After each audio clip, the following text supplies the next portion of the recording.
हरे कृष्णा। आप सभी को श्रावण मास के सोमवार की बहुत सारी शुभकामनाएं।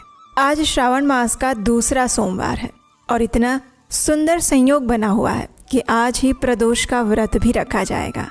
भगवान शिव और माता पार्वती की पूजा आराधना करने के लिए, उनके प्रति अपनी कृतज्ञता व्यक्त करते हुए उनकी भक्ति में अग्रसर होने के लिए ये श्रावण मास का सोमवार व्रत अत्यंत दुर्लभ और महत्वपूर्ण बताया जाता है। कई भक्त श्रावण मास के पहले सोमवार से ही 16 सोमवार का व्रत भी आरंभ करते हैं।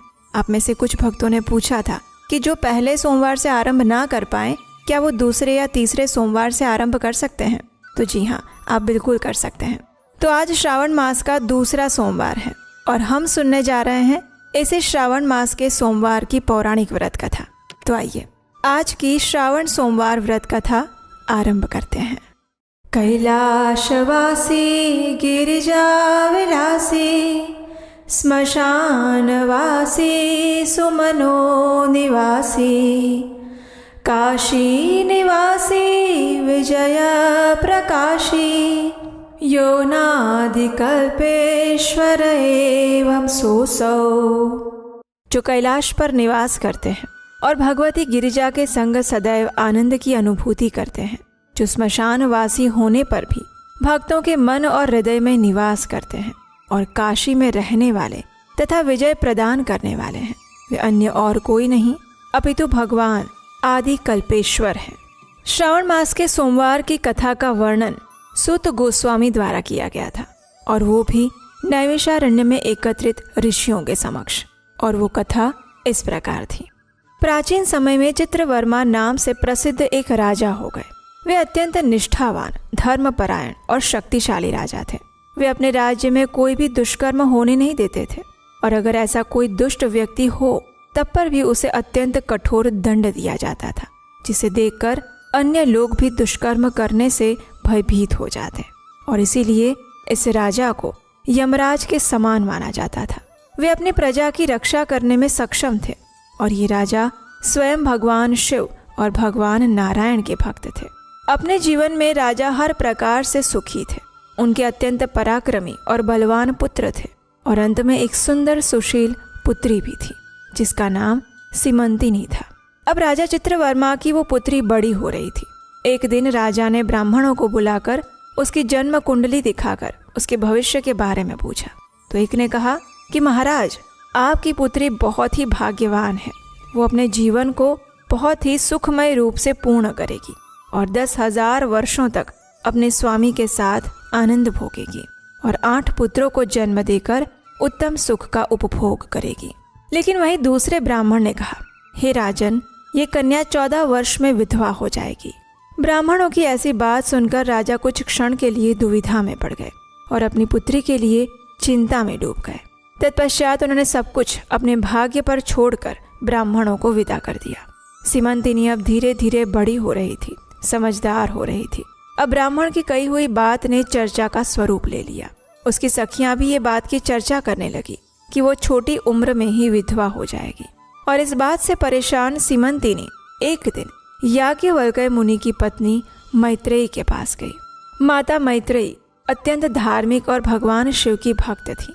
अब सीमंतिनी ने उनके पास जाकर बड़े ही आदर से उनका प्रणाम किया और उनसे कहा, हे माता, मैं आपके चरणों में आई हूँ। आप मुझे मार्ग दिखाइए, मुझे सौभाग्य बढ़ाने वाले सत्कर्म का उपदेश दीजिए। इस प्रकार अपने शरण में आई हुई राजकन्या से उस पतिव्रता मैत्रेयी ने कहा, हे पुत्री, तुम्हारे सौभाग्य के सूरज को उदय करने के लिए तुम्हें भगवान शिव और माता पार्वती की आराधना करनी चाहिए। पूर्ण श्रद्धा और नियम पूर्वक सोमवार का व्रत रखना चाहिए। इस दिन प्रातः काल में स्नान इत्यादि करके शुद्ध वस्त्र धारण करके भगवान शिव और माता पार्वती की पूजा करके उपवास का पालन करना चाहिए और उन्हीं से अपने सौभाग्य के लिए प्रार्थना करनी चाहिए। ऐसा करने से तुम्हारे जीवन के सभी कष्ट दूर हो जाएंगे।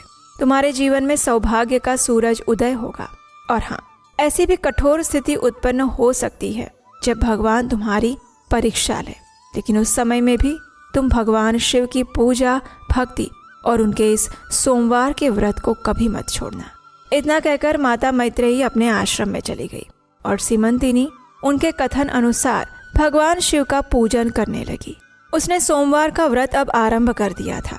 प्रत्येक सोमवार के दिन पूर्ण श्रद्धा और भक्ति भाव से वो भगवान शिव और माता पार्वती की आराधना करती। और अब वो पुत्री बड़ी हो रही थी, विवाह योग्य होने लगी थी। इसलिए राजा चित्रवर्मा ने अपनी पुत्री के लिए सुयोग्य वर की खोज करना आरंभ कर दिया। उस समय एक समृद्ध निषेध देश था, जिसमें नल और दमयंती के इंद्रसेन नामक पुत्र थे। और राजा इंद्रसेन के पुत्र चंद्रगद हुए। वे भी विवाह के योग्य हो चुके थे। उनका प्रस्ताव चित्रवर्मा की पुत्री के लिए आया, तो उन्होंने अपने गुरु की आज्ञा से अपनी पुत्री का विवाह चंद्रगद के साथ सुमंगल रूप से निश्चित करवा दिया। विवाह के बाद कुछ समय तक राजा चित्रवर्मा की पुत्री और उनके दामाद उनके साथ रहे। अब एक दिन चंद्रगद अपने मित्रों के साथ यमुना तट पर विहार करने के लिए गया हुआ था और अचानक से यमुना की लहरें तेज हो गई। इस तूफानी लहरों में उनकी नाव डूबने लगी। नदी के दोनों तटों पर भारी हाहाकार मच गया। सभी ने उस नाव में बैठे हुए राजकुमार और उनके मित्रों को बचाने के अनेक प्रयास किए, लेकिन जो भाग्य में लिखा है उसे कौन टाल सकता है। और देखते ही देखते यमुना नदी के उछलते पानी में ही ये नाव में बैठे हुए सभी लोग डूब गए। और इस दुर्घटना को देखकर चारों ओर शोक का वातावरण फैल गया। उनके विलाप से आकाश मंडल गूंज उठा। ये समाचार सुनकर राजा चित्रवर्मा और उनकी पुत्री के सिर पर तो मानो आसमान टूट पड़ा। जैसे तैसे दौड़ते हुए राजा चित्रवर्मा यमुना किनारे आए और वहीं पर मूर्छित होकर भूमि पर गिर गए। राजकुमार के पिता की हालत भी कुछ ऐसी ही थी। दोनों परिवार पर दुखों का पहाड़ टूट पड़ा था। चारों ओर सभी दुख के सागर में डूब गए, लेकिन भाग्य का लिखा कौन मिटा सकता है। और यही समझते हुए नगर के वयोवृद्ध लोगों ने राजा चित्रवर्मा को वापस नगर में आने के लिए कहा। राजा चित्रवर्मा ने भी अपनी पुत्री को धीरज बंधाई और उसे समझाया। और फिर राजा चित्रवर्मा ने अपने परिवार के सदस्य और बंधु बांधवों के साथ मिलकर अपने दामाद की अंतिम क्रिया पूर्ण करवाई। पतिव्रता सीमंतिनी ने अपने पति के पीछे सती होने का विचार किया, लेकिन उसके पिता ने स्नेहवश उसे रोक लिया। अब सीमंतिनी वैधव्य का जीवन व्यतीत करने लगी थी। अपने पति की मृत्यु के बाद भी मुनि पत्नी मैत्रेयी ने कहा था, उसी प्रकार वो शुभ सोमवार का व्रत चालू रखती है। इस प्रकार 14 वर्ष की आयु में ही वह विधवा का जीवन बिताने लगी। इतने दुख होने पर भी उसने भगवान शिव की आराधना नहीं छोड़ी। और इसी प्रकार भगवान शिव की आराधना करते करते उसे 3 वर्ष बीत गए। दूसरी ओर पुत्र शोक में डूबे हुए राजा इंद्रसेन को अपने ही भाई ने धोखा दे दिया और बलपूर्वक उसका राज्य छीन लिया। उन्हें पत्नी सहित पकड़कर कारावास में डाल दिया। और सबके मन में यही था कि इंद्रसेन का पुत्र चंद्रगद यमुना में डूबकर मर चुका है। लेकिन वास्तविकता कुछ और थी। चंद्रगद यमुना नदी के जल में डूबने पर नीचे की ओर गहराई में उतरने लगे और इस प्रकार वे पाताल में पहुंच गए, जहां राजकुमार ने नाग वधुओं को जल क्रीड़ा करते हुए देखा। नाग कन्याएं भी राजकुमार को देखकर आश्चर्यचकित हो गई और उसे उठाकर पाताल लोक में तक्षक नाग के नगर में ले गई। चंद्रगद इस अद्भुत सौम्य मनोहर नगर को देखकर आश्चर्यचकित रह गया, जो कि इंद्र भवन के समान सुंदर और मनमोहक था। उसने सुंदर महल को भी देखा, जो बड़े बड़े रत्न से सुशोभित था। रत्न के प्रकाश की किरणों से प्रकाशित हो रहा था। भगवान सूर्य के समान तेजस्वी नागराज तक्षक नाग को सभा भवन में विराजमान देखकर परम बुद्धिमान राजकुमार ने विनम्रता पूर्वक उन्हें प्रणाम किया और हाथ जोड़कर उनके समक्ष खड़े रह गए। तक्षक नाग के तेज से उसकी आंखें नहीं खुल पा रही थी। अब नागराज ने बड़े ही प्रेम पूर्वक नाग कन्याओं से पूछा कि ये कौन है और कहाँ से आया है। तब नाग कन्याओं ने कहा, हमने इसे यमुना के जल में देखा। इसके कुल और उसके नाम का परिचय ना होने के कारण हम इसे आपके पास लेकर आई हैं। तब तक्षक ने राजकुमार से पूछा, हे पुत्र, तुम कौन हो? राजा तक्षक के इस वचन को सुनकर राजकुमार ने कहा कि वो भूमंडल के प्रसिद्ध निषद देश के राजा नल और दमयंती का पौत्र है। मेरे पिता का नाम इंद्रसेन और मेरा नाम चंद्रगद है। इतना कहकर उसने अपने साथ हुई संपूर्ण घटना का विस्तार पूर्वक वर्णन कह सुनाया कि किस प्रकार वो यमुना नदी में डूब गया था। उसने ये भी कहा कि उसका विवाह अभी थोड़े समय पहले ही हुआ था और विवाह के बाद थोड़े समय के लिए वो अपने ससुराल में ही रह रहा था और अचानक ही ये घटना हो गई और ये नाग पत्नियां मुझे आपके पास लेकर आई हैं। किसी जन्म के पुण्य के प्रभाव से मैं यहाँ आपके दर्शन कर पा रहा हूँ। मैं धन्य हो गया। मेरे माता पिता कृतार्थ हो गए, क्योंकि आपने दया करके मेरी ओर देखा। राजकुमार चंद्रगत की ऐसी मनमोहक बातें सुनकर राजा तक्षक ने कहा, हे राजकुमार, तुम भयभीत मत हो, धैर्य रखो और बताओ तुम समस्त देवताओं में से किनकी पूजा करते हो। तब राजकुमार ने कहा, हे राजन, जो देवों के भी देव हैं, महादेव हैं, वही उमापति भगवान शिव की मैं आराधना करता हूँ, जो समस्त जगत में सर्वश्रेष्ठ है, जो कारणों के भी कारण हैं, जिन्होंने गंगा जी को अपने सिर पर धारण किया है, जिनके सिर पर चंद्र का मुकुट है, जिनके तेज की कोई सीमा नहीं, समस्त सृष्टि के कल्याण हेतु समुद्र मंथन से निकले हुए विष को जिन्होंने पी लिया था, जो पंच महाभूतों में स्थित हैं, वे विश्वात्मा भगवान सदाशिव की मैं पूजा करता हूँ। संपूर्ण संसार जिनकी इच्छा के अधीन है, वही शिव की मैं आराधना करता हूँ, जो अर्धनारेश्वर हैं, भगवती जगदम्बिका जिनके अर्धांगों में निवास करती हैं, और हाँ, तक्षक और वासुकी दोनों नागराज जिनके कानों के कुंडल बने हुए हैं, वही पार्वती पति महादेव का मैं पूजन करता हूँ। राजकुमार की ऐसी अमृतवाणी सुनकर तक्षक राजन अत्यंत प्रसन्न हो गए। उनके हृदय में महादेव जी के लिए जो भक्ति थी, उसका नवनिर्माण हुआ। एक नए भक्ति रूपी सूरज का उदय उनके हृदय में हुआ और वे अत्यंत प्रसन्नता से कहने लगे, हे बालक, तुम्हारी आयु छोटी है, लेकिन तुम्हारा हृदय आत्मज्ञान से भरा हुआ है। तुम बालक होकर भी सर्वोत्कृष्ट परात्पर शिव तत्व को जानते हो। मैं तुमसे अत्यंत प्रसन्न हूँ। यहाँ पर कोई भी दुख, रोग और पीड़ा से युक्त नहीं है। यहाँ सर्व मनोकामना पूर्ण करने वाला कल्प वृक्ष है। यहाँ मृत्यु का भी भय नहीं है। वृद्धावस्था और जरा की कोई पीड़ा भी यहाँ नहीं होती। तुम अपनी इच्छा अनुसार इस रत्न लोक में जहाँ चाहो वहाँ विहार कर सकते हो और यथा योग्य सुख भोगों का उपभोग कर सकते हो। तक्षक राजा की ये बात सुनकर बड़ी विनम्रता के साथ उस राजकुमार ने कहा, हे नागराज, मैंने उचित समय में विवाह कर लिया है। मेरी पत्नी उत्तम व्रत का पालन करके भगवान शिव की पूजा आराधना करती हैं और मेरे माता पिता का मैं इकलौता संतान हूँ। वे सब इस समय मुझे मरा हुआ समझकर शोक में डूबे हुए होंगे, अतः मुझे किसी प्रकार भी यहाँ अधिक समय नहीं रुकना चाहिए। इसलिए आप कृपा करके मुझे उस मनुष्य लोक में पुनः पहुँचा दीजिए। राजकुमार की इस बात को सुनकर नागराज और प्रसन्न हो गए। उन्होंने राजकुमार को रोकने का प्रयास नहीं किया और उनसे कहा, हे पुत्र, जब भी तुम्हें मेरी याद आए मुझे बुला लेना, मैं तुम्हारे समक्ष प्रकट हो जाऊंगा। ऐसा कहकर उन्होंने राजकुमार को एक सुंदर दिव्य अश्व भेंट किया, जो इच्छा अनुसार कहीं भी भ्रमण कर सकता है। इसके उपरांत अनेक रत्नमय आभूषण, दिव्य वस्त्र और दिव्य अलंकारों की भेंट दी। नागराज ने प्रेम पूर्वक उसे विदा किया और दिव्य घोड़े पर सवार होकर कुछ ही क्षण में राजकुमार अनेक प्रकार के द्वीप, समुद्र और लोक में भ्रमण करते हुए यमुना के जल के बाहर आकर उस दिव्य अश्व पर सवार होते हुए नदी के तट पर विचरण करने लगे। उसी समय अपनी सखियों के साथ पतिव्रता सीमंतिनी वहां स्नान करने के लिए आई हुई थी। उसने यमुना तट पर मनुष्य रूप में नाग कुमारों के साथ राजकुमार चंद्रगत को देखा। राजकुमार को देखकर सीमंतिनी की दृष्टि उन्हीं की ओर स्थिर हो गई। मुग्ध होकर वो वहीं पर खड़ी रही। अब राजकुमार ने भी उसे देखा। उसने मन ही मन में विचार किया कि इसे मैंने कहीं देखा है, लेकिन किंतु वो उसे पहचान नहीं पाया कि वो उसी की पत्नी है, क्योंकि सीमंतिनी अपने पति को मरा हुआ समझकर विधवा का जीवन व्यतीत कर रही थी और शोक के कारण वो अस्वस्थ और दुर्बल भी हो चुकी थी। इसलिए राजकुमार ने उसे बुलाया और समीप बिठाकर पूछा, हे देवी, तुम कौन हो, किसकी पत्नी हो और किसकी कन्या हो? सीमंतिनी भी लज्जावश स्वयं कुछ नहीं बोल पाई। तब उसकी सखियों ने सारी बात बताई कि वो राजा चित्रवर्मा की पुत्री सीमंतिनी है। उसके पति चंद्रगत के दुर्भाग्यवश यमुना में डूबने से मृत्यु हो गई। उसके शोक के कारण ही उसकी ऐसी दुर्दशा हो गई है।